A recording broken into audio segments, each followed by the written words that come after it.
All right. Now, you are going to need condiments from time to time for sure. So let's look at mustard here. I'll show you why I like mustard. Now, mustard, as far as the nutrition facts, has basically nothing except for some sodium because of the salt, but it doesn't have calories. It doesn't have uh, carbs, fiber. It's pretty much just going to have some sodium. Um, but the ingredients are vinegar, water, mustard seed, salt, turmeric, and paprika. As you look at those ingredients, hopefully you know what all of those things are. And that's kind of my point. It's good to be eating things that you actually know what they are. When you look at the ingredients list and it looks like a chemistry experiment, what do all those chemicals do to your body? What do they do in your GI tract? We don't always know. We know that they're not a poison, that eating them in normal quantities isn't going to kill us immediately, but we don't actually know all the ramifications of all these emulsifiers and preservatives and things like that. Just because they're not toxic doesn't mean that they are good for you, especially good for your GI tract. So again, when the ingredients list is short and things that we know and understand, that's a good thing. Here again, you can see just the same nutrition facts. Now here's French's mustard. So we went from the Great Value to the French's brand. Okay, again, sodium's about the same, but looking down here at the ingredients, you've got vinegar first, water, number one grade mustard seed, salt, turmeric, paprika. We know what all those things are. Spice, I'm not exactly sure what that would entail.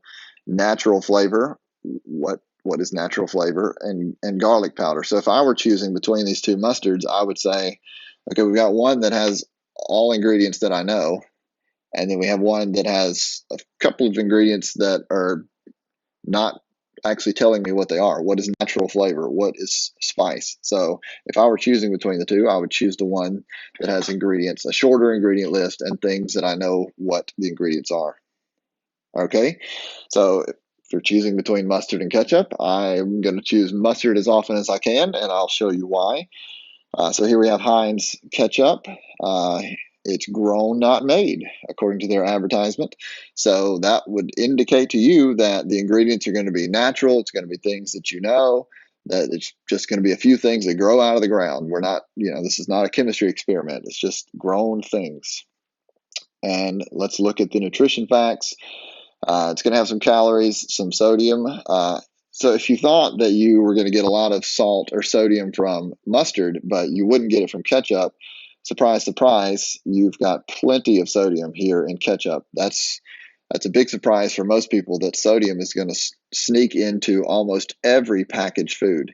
So if you have high blood pressure, then you need to be paying attention to what you're eating. Just because it's not a salty or savory food doesn't mean that they haven't packed in sodium to make it more tasty, more palatable. So you've got carbs there, sugars 4 grams, which is 4 grams of added sugars. So all the sugars that are there seem to be added sugars, and we'll see why.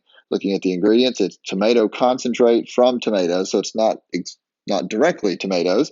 Then it's vinegar, okay. Then high fructose corn syrup, which is sugar, followed by corn syrup, which is sugar, and salt, spice, which is not exactly clear, onion powder, and again, natural flavoring. So I'd say on a few points that here, you've got added sugars and you've got ingredients that you're not 100% sure of. You've got a pretty good bit of sodium. So if you've got high blood pressure, or if you're just trying to make the best choice, loading up on plenty of ketchup might not be the best idea.